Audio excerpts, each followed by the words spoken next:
살면서 가장 뼈저리게 후회되는 순간이 언제냐고 묻는다면 대부분의 사람들은 아마도 비슷한 장면을 떠올릴 것입니다.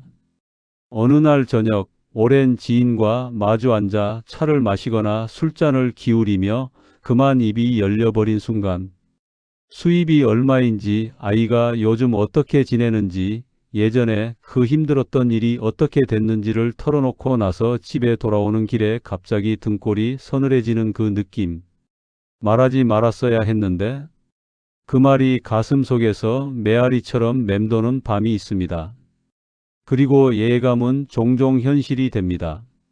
몇 달 후 그날의 대화가 비수가 되어 돌아올 때, 혹은 자신이 털어놓은 이야기가 전혀 엉뚱한 자리에서 가십처럼 흘러다니고 있다는 걸 알게 될 때, 그 배신감은 단순한 후회를 넘어 삶의 방식 자체를 바꾸는 교훈으로 남습니다.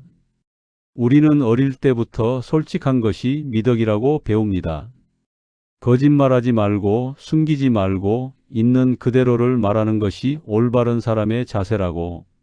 그 가르침 자체가 틀린 것은 아닙니다. 하지만 세상은 그 가르침만으로 살기엔 훨씬 더 복잡하고 때로는 냉혹합니다. 솔직함이 미덕인 건 그 솔직함을 받아들이는 상대방도 진실하고 선량할 때의 이야기입니다. 상대방이 나의 솔직함을 통해 나를 평가하고 서열을 매기고 언젠가는 나를 공격하는 데 쓰려 한다면 그것은 더 이상 미덕이 아니라 스스로 판 함정이 됩니다. 조선 후기 최고의 학자이자 사상가였던 다산 정약용 선생은 인간의 이런 복잡한 면모를 그 누구보다 깊이 이해했던 분입니다. 선생은 단지 책 속에서만 그것을 배운 것이 아닙니다.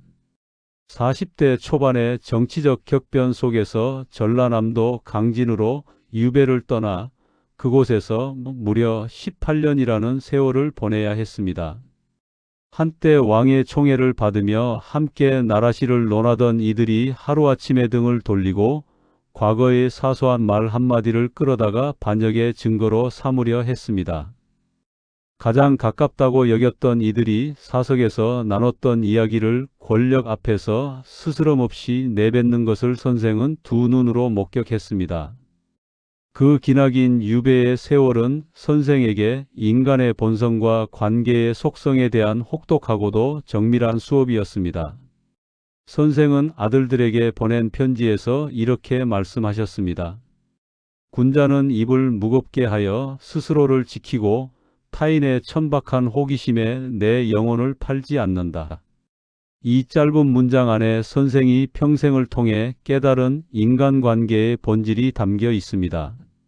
내 이야기를 함부로 드러내는 것은 단순히 사생활 침해의 문제가 아닙니다. 그것은 나를 지키는 성벽에 스스로 구멍을 내는 일이라는 뜻입니다. 오늘 이 자리에서 깊이 나누고 싶은 이야기는 바로 그것입니다.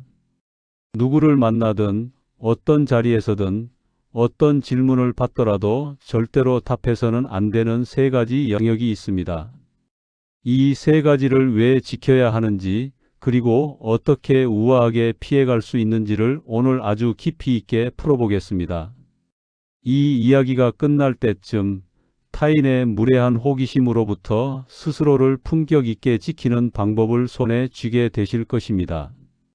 첫 번째로 경계해야 할 것은 돈에 관한 질문입니다. 이것은 어쩌면 가장 흔하게 우리를 찾아오는 질문이기도 합니다. 요즘 수입은 좀 어때요? 집값은 많이 올랐나요? 은퇴 준비는 다 되셨나요? 노후 자금은 얼마나 모으셨어요? 겉으로는 안부처럼 들리는 이 질문들이 사실은 얼마나 정교한 탐색전인지를 알아야 합니다. 자본주의 사회에서 돈은 단순한 숫자가 아닙니다. 그것은 그 사람의 사회적 지위이자 힘의 척도로 여겨집니다. 그래서 사람들은 은연중에 상대방의 재정 상태를 파악하려 합니다. 그 정보를 통해 나와 상대방 사이의 서열을 정하고 어떤 방식으로 이 관계를 이어나갈지를 계산하는 것입니다. 물론 당사자들이 늘 의식적으로 그러는 것은 아닙니다. 하지만 인간의 심리는 그렇게 작동하도록 오랜 시간 훈련되어 있습니다. 내 경제적 형편을 상대방에게 알리는 순간 두 가지 결과 중 하나가 기다립니다. 넉넉하다고 답하면 상대방은 겉으로는 잘됐다며 웃지만 그 눈빛 안에는 질투와 시기심이 자라납니다. 그리고 얼마 지나지 않아 은근한 부탁이 들어오거나 자신의 부탁을 들어줄 여력이 있는 사람으로 당신을 활용하려는 움직임이 시작됩니다. 반대로 어렵다고 털어놓으면 상대방은 동정하는 척하지만 마음속 깊은 곳에서는 당신을 자신보다 아래에 두기 시작합니다. 그 동정은 진심이 아니라 자신이 상대적으로 나은 위치에 있다는 안도감에서 나오는 것입니다. 정약용 선생은 이것을 정확하게 꿰뚫어 보셨습니다. 빈궁함을 털어놓으면 멸시를 받고 부유함을 뽐내면 원망을 산다. 이보다 더 정확한 표현이 있을까요? 선생은 유배지에서 끼니를 걱정해야 할 만큼 가난했습니다. 하지만 그 가난을 주변에 구구절절 털어놓거나 처지를 동정받으려 하지 않았습니다. 오히려 꼿꼿하게 자세를 유지하며 매일 학문에 정진했고 그 결과 유배지에서조차 제자들이 모여들었으며 수백 편의 저수를 남길 수 있었습니다. 선생의 품격은 통장 잔고에서 나온 것이 아니라 흔들리지 않는 자세와 깊이 있는 학식에서 나왔습니다. 그것이 어떤 가난도 어떤 정치적 몰락도 선생의 존엄을 빼앗아 가지 못한 이유입니다. 돈에 관한 질문을 받았을 때 가장 현명한 대응은 모호함입니다. 구체적인 숫자를 절대 말하지 마십시오. 그저 입에 풀칠하며 삽니다. 먹고 살 만큼은 됩니다. 이렇게 짧고 가볍게 웃으며 넘기는 것이 정답입니다. 구체적인 금액이나 자산의 규모를 말하는 순간 당신이라는 사람 전체가 그 숫자로 환산되어 버립니다. 당신의 가치는 통장 잔고가 아닙니다. 당신이 살아온 방식, 당신이 내뱉는 말의 무게, 당신이 행동하는 방식에서 나옵니다. 그런데 사람들은 당신을 자꾸 숫자로 계량하려 들 것입니다. 그 함정에 발을 딛지 마십시오. 당신의 재정 상태를 아는 사람은 오직 당신 자신과 하늘뿐이어야 합니다. 그래야만 타인의 시선과 평가로부터 자유로울 수 있고 당신의 위험을 스스로 지킬 수 있습니다. 누군가 집요하게 재정 상황을 캐물으면 그것 자체가 이미 무례입니다. 무례한 질문에는 무례하게 반응할 필요도 없이 그저 미소를 띠며 화제를 바꾸면 됩니다. 그 여유로운 미소 속에 당신의 진짜 위험이 담겨 있습니다. 두 번째로 절대 발설해서는 안 되는 것은 가족의 어려움이나 자식의 실패에 관한 이야기입니다. 이것은 돈 이야기보다 더욱 조심해야 합니다. 왜냐하면 가족 이야기는 더 깊은 감정적 상처를 만들어낼 수 있기 때문입니다. 아드님은 취직했나요? 요즘 남편과는 잘 지내시나요? 부모님 건강은 어떠세요? 딸은 결혼할 생각은 있나요? 이런 질문들은 표면적으로는 따뜻한 관심처럼 보입니다. 하지만 그 질문들이 품고 있는 진짜 의도는 당신의 가장 연약한 부분을 찾아내는 것일 수 있습니다. 사람들은 왜 남의 가족 이야기에 그토록 관심을 가질까요? 그것은 가족이야말로 사람의 가장 깊은 곳과 연결된 이야기이기 때문입니다. 자식이 잘 됐는지 못 됐는지는 그 부모의 능력과 사회적 위치를 가늠하는 척도가 됩니다. 부부 사이가 어떤지는 그 사람의 내면이 얼마나 안정적인지를 짐작하게 합니다. 부모님이 편찮으시다는 정보는 그 사람이 현재 얼마나 지쳐 있는지, 얼마나 취약한 상태인지를 알려주는 단서가 됩니다. 사람들은 이런 정보를 통해 당신을 더 잘 파악하고 어떻게 당신을 다룰지를 계산합니다. 마음이 무거울 때 누군가에게 가족 이야기를 털어놓으면 일시적으로 위로가 됩니다. 그 순간은 가벼워지는 것 같습니다. 하지만 당신이 내뱉은 가족의 이야기는 상대방의 입을 거치는 순간 걱정이 아니라 가십이 됩니다. 아이가 취직을 못했다는 이야기는 저 집 아이는 아직도 백수라는 이야기로 변하고, 남편과 관계가 힘들다는 이야기는 저 부부 사이가 안 좋다는 이야기로 둔갑하여 퍼져나갑니다. 처음에 그 이야기를 들었던 사람은 분명히 걱정해주는 척했을 것입니다. 하지만 사람의 입은 막기 어렵고 들은 이야기는 반드시 어딘가로 흘러갑니다. 정약용 선생은 가족의 수치는 집안의 담장을 넘어서는 안 된다고 엄히 말씀하셨습니다.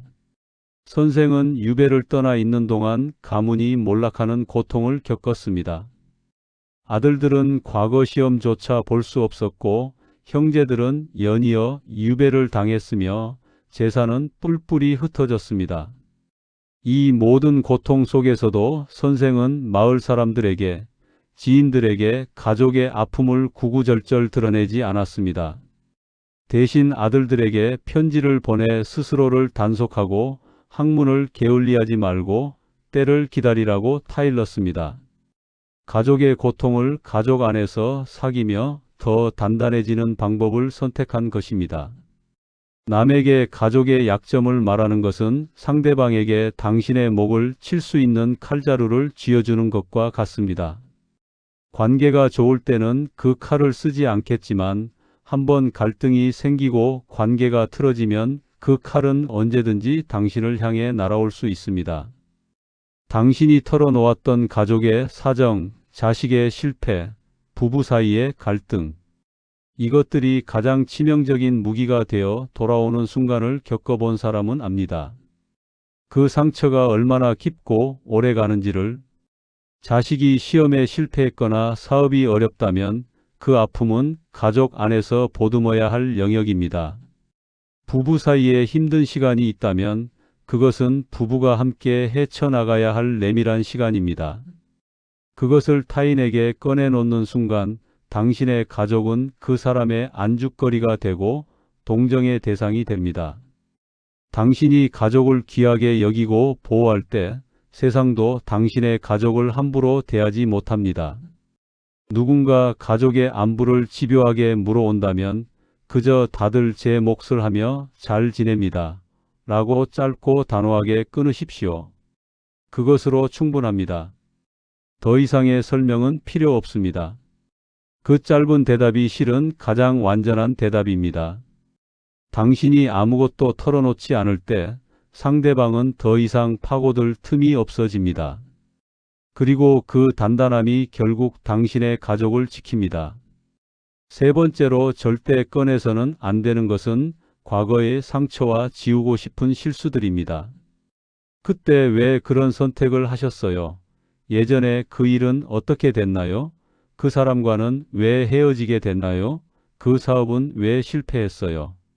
이런 질문들은 당신이 힘겹게 아물게 한 상처를 다시 후벼 파는 행위입니다. 과거는 이미 지나간 시간이고 당신은 그 모든 것을 견디고 지금 이 자리까지 왔습니다. 그 여정이 얼마나 값진지를 스스로 알아야 합니다. 그런데 왜 사람들은 자꾸 남의 과거를 들춰내려 할까요? 단순한 호기심만은 아닙니다.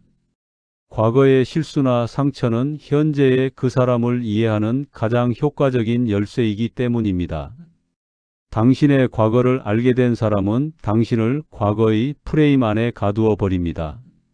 한 번 실패한 사람, 한 번 상처받은 사람, 한 번 크게 잘못된 선택을 한 사람이라는 딱지를 붙입니다.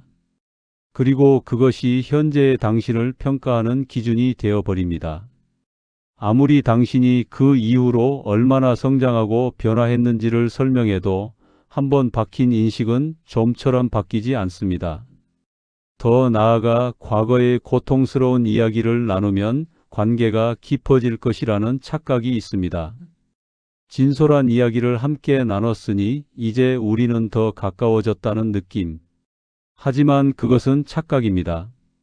관계의 깊이는 서로의 상처를 얼마나 많이 나눴느냐로 결정되지 않습니다. 상처를 공유한다고 해서 그 관계가 필연적으로 안전해지거나 신뢰로워지는 것은 아닙니다. 오히려 당신의 과거를 아는 사람이 많아질수록 당신을 흔들 수 있는 약점을 아는 사람이 많아지는 것입니다.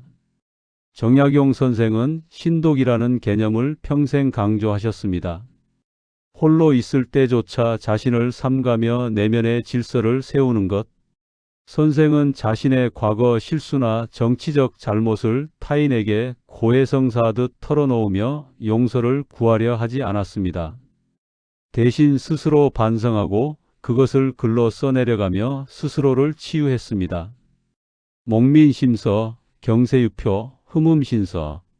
이 위대한 저작들은 선생이 유배지의 고독 속에서 자신의 내면과 처절하게 마주하며 써낸 결과물입니다. 내면의 어둠은 오직 나만의 등불로 밝혀야지 남의 손에 든 횃불을 빌리려 해서는 안 된다는 것을 선생은 몸소 실천하셨습니다. 과거의 상처는 당신을 만든 소중한 자산입니다. 그 고통이 없었다면 지금의 당신도 없습니다. 그런데 그것을 타인에게 꺼내놓는 순간 그것은 당신의 자산이 아니라 당신의 약점이 됩니다. 누군가 과거의 일에 대해 집요하게 물어온다면 그때의 경험 덕분에 지금의 제가 더 단단해졌습니다. 하지만 이제는 앞을 보며 살고 싶네요. 라고 말하며 우아하게 화제를 돌리십시오. 이 한마디는 과거를 부정하지 않으면서도 그 과거가 당신의 현재를 지배하도록 내버려 두지 않는 가장 품위 있는 대응입니다.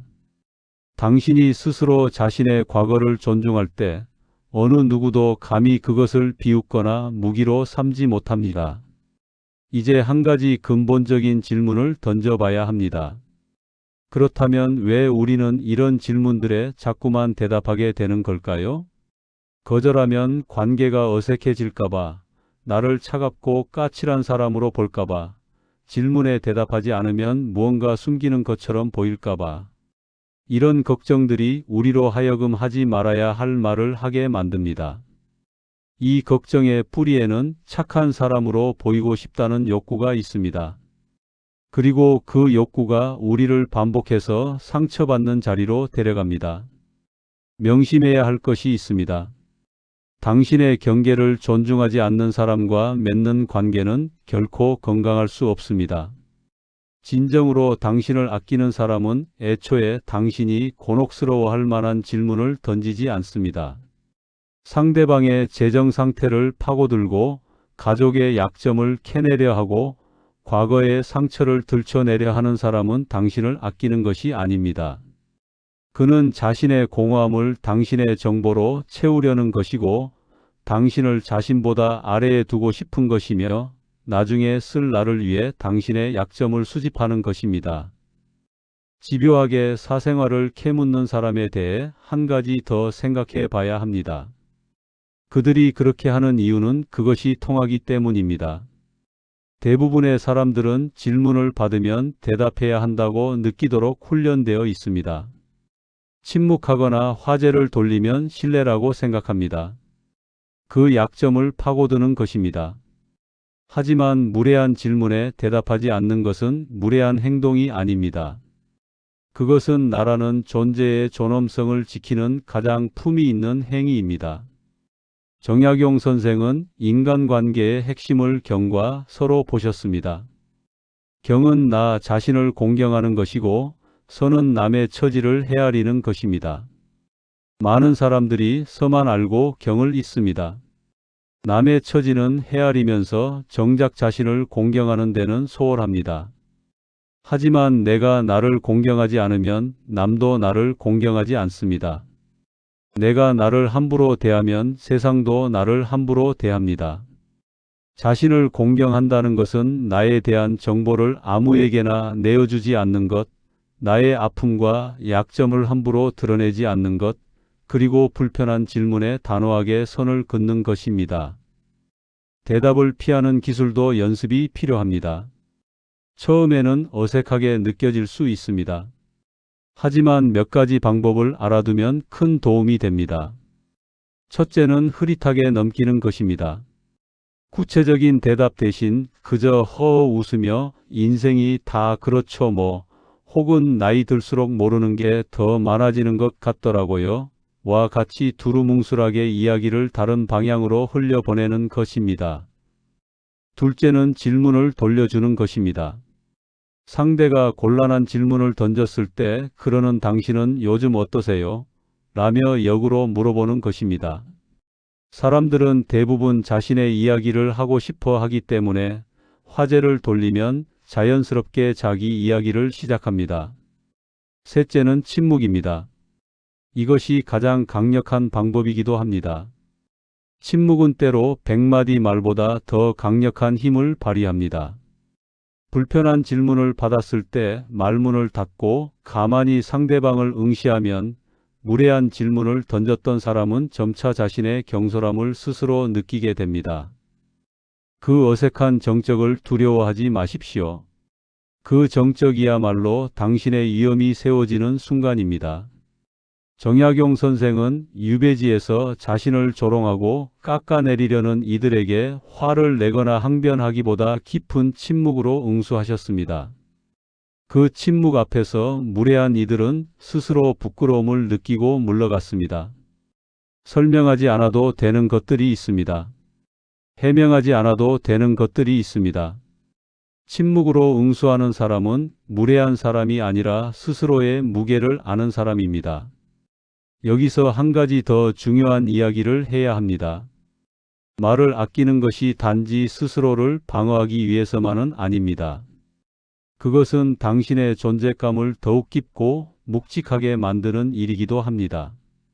인생의 후반으로 갈수록 입은 닫고 귀는 열라는 격언이 있습니다. 내가 말을 많이 할수록 상대방은 나에 대한 정보를 더 많이 쌓아갑니다. 그 정보는 그 사람이 나를 평가하는 데이터가 됩니다. 반대로 내가 말을 아끼면 상대방은 나를 신비롭고 묵직한 사람으로 인식합니다. 함부로 대할 수 없는 사람, 자신의 패를 다 드러내지 않는 사람으로 여깁니다. 그런 사람이 진정으로 귀한 대접을 받습니다. 사람들은 자신이 다 파악했다고 느끼는 사람을 소중히 여기지 않습니다. 다 알았다고 생각하면 흥미를 잃습니다. 하지만 아직 다 알지 못했다고 느끼는 사람에게는 계속해서 관심을 갖고 경계를 늦추지 않습니다. 당신이 모든 것을 내보이면 상대방은 당신을 다 알았다고 여깁니다. 그러면 당신의 가치는 그 순간 정점에 도달했다가 내려오기 시작합니다. 하지만 당신이 늘 여지를 남기면 상대방은 당신에 대해 늘 탐색을 멈추지 못합니다. 이것이 말을 아끼는 사람이 가진 또 다른 힘입니다. 말을 아끼는 것과 말이 없는 것은 다릅니다. 말을 아끼는 사람은 해야 할 말은 정확하고 깊이 있게 합니다. 하지만 하지 않아도 될 말은 하지 않습니다. 묻지 않아도 될 것은 묻지 않습니다. 그 경계를 스스로 알고 있는 것입니다. 말이 없는 사람은 단지 과묵한 것이지만 말을 아끼는 사람은 선택적으로 말하는 것입니다. 이 차이는 주변 사람들이 분명히 느낍니다. 인간관계에서 우리가 자주 범하는 실수 중 하나는 상대방이 나에게 친절하게 대한다고 해서 혹은 나를 잘 대해준다고 해서 그것이 곧 신뢰의 증거라고 여기는 것입니다. 친절함과 신뢰는 다릅니다. 나에게 잘해주는 사람이 반드시 나를 지켜줄 사람은 아닙니다. 오히려 관심을 많이 가지고 질문을 많이 하는 사람 중에 나를 파악하려는 목적으로 그러는 이들이 섞여 있습니다. 경계는 처음부터 분명히 해두는 것이 나중에 상처를 막는 유일한 방법입니다. 진정한 신뢰는 말을 많이 나눴다고 해서 생기는 것이 아닙니다. 말하지 않아도 되는 것을 서로 말하지 않아도 된다고 느끼는 사이, 그것이 진짜 신뢰입니다. 아무것도 숨기지 않아도 된다는 것과 아무것도 말하지 않아도 된다는 것은 전혀 다른 이야기입니다.